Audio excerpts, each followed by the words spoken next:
৭৯তম স্বাধীনতা দিবস ও হর ঘর তিরঙ্গা কর্মসূচির অংশ হিসেবে বরজলা কেন্দ্রে আগরতলা পুর নিগমের ১৩ নম্বর ওয়ার্ডে বৃহস্পতিবার অনুষ্ঠিত হল এক বিশাল বর্ণাঢ্য তিরঙ্গা র্যালি। সমাজসেবী অসীম ভট্টাচার্য, টুটন দাস সহ এলাকার বিশিষ্ট ব্যক্তিবর্গ এতে উপস্থিত ছিলেন। হাতে জাতীয় পতাকা নিয়ে অংশগ্রহণকারীরা দেশপ্রেমের স্লোগানে পুরো এলাকা মুখরিত করে তোলেন। প্রধানমন্ত্রী নরেন্দ্র মোদীজির অনুপ্রেরণায় রাজ্যের মাননীয় মুখ্যমন্ত্রী প্রফেসর ডক্টর মানিক সাহাজির আদেশে আমরা আজকে ৭৯তম স্বাধীনতা দিবস উপলক্ষে হর ঘর তিরঙ্গা যে প্রোগ্রাম, সেটা আগরতলা পুর নিগমের পক্ষ থেকে আমরা আজকে অনুষ্ঠিত করছি। এখানে আছেন মাননীয় চেয়ারম্যান টুটন দাস মহোদয়, আছেন সমাজসেবী অসীম ভট্টাচার্য আছেন এখানে তপন ভট্টাচার্য আছেন, এখানে অলোক মজুমদার সহ এখানে অন্যান্য আছেন এবং স্কুলের ছাত্রছাত্রীদের নিয়ে আমরা আজকে এই অনুষ্ঠান করছি।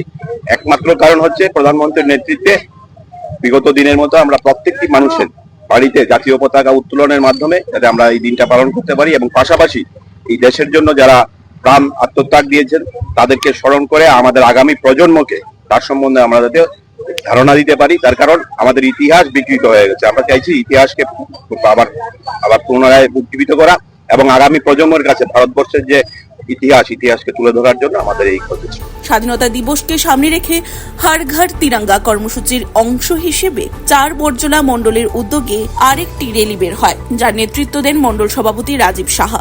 দুই র্যালি এলাকা জুড়ে দেশপ্রেম ও উৎসবের আনন্দ ছড়িয়ে দেয়। জনসাধারণের মধ্যে জাতীয় পতাকা ও দেশের প্রতি ভালোবাসার বার্তা পৌঁছে দেয়। দেশের প্রিয় প্রধানমন্ত্রী নরেন্দ্র মোদীজি ডাক দিয়েছে হর ঘর তিরঙ্গা। সেই হর ঘর তিরঙ্গা কর্মসূচির অঙ্গ হিসেবে আমরা বরজলা বিধানসভার প্রত্যেকটা বাড়িতে আমাদের জাতীয় পতাকা উত্তোলনের জন্য আমরা জাতীয় পতাকা আমাদের বুথ ভিত্তিক আমরা বিতরণ করেছি। পাশাপাশি আমাদের যে বাজার কমিটি, ব্যবসায়িক প্রতিষ্ঠানে আমরা জাতীয় পতাকা আমরা দিয়েছি। তো আজকে আমরা যে তিরঙ্গা পদযাত্রা করছি সেটা আমাদের দেশের যারা বীর সেনা, এই দেশের বীর সেনারা এবং প্রত্যেকটা ভারতবাসী আমাদের এই জাতীয় পতাকার জন্য নিজের আত্মবলিদান দিয়েছিলেন। ওনাদের প্রতি শ্রদ্ধা জানিয়ে আজকে আমরা এই তিরঙ্গা যাত্রা করছি। বরজলা বিধানসভার অন্তর্গত আমাদের যে মন্ডল কার্যালয় রয়েছে সেখান থেকে আমরা লিচু বাগান, এলবাড়িকা পার্ক পর্যন্ত যাব এবং এই তিরঙ্গা যাত্রার মাধ্যমে আমরা বরজলাবাসী সারা ভারতবর্ষীকে আমরা বার্তা দিতে চাই আমাদের যে গর্বের তিরঙ্গা সেটা যেন আমরা প্রত্যেকটা বাড়িতে উত্তোলন করি। Bureau report, CNE TV. CNE TV, channel for news and entertainment.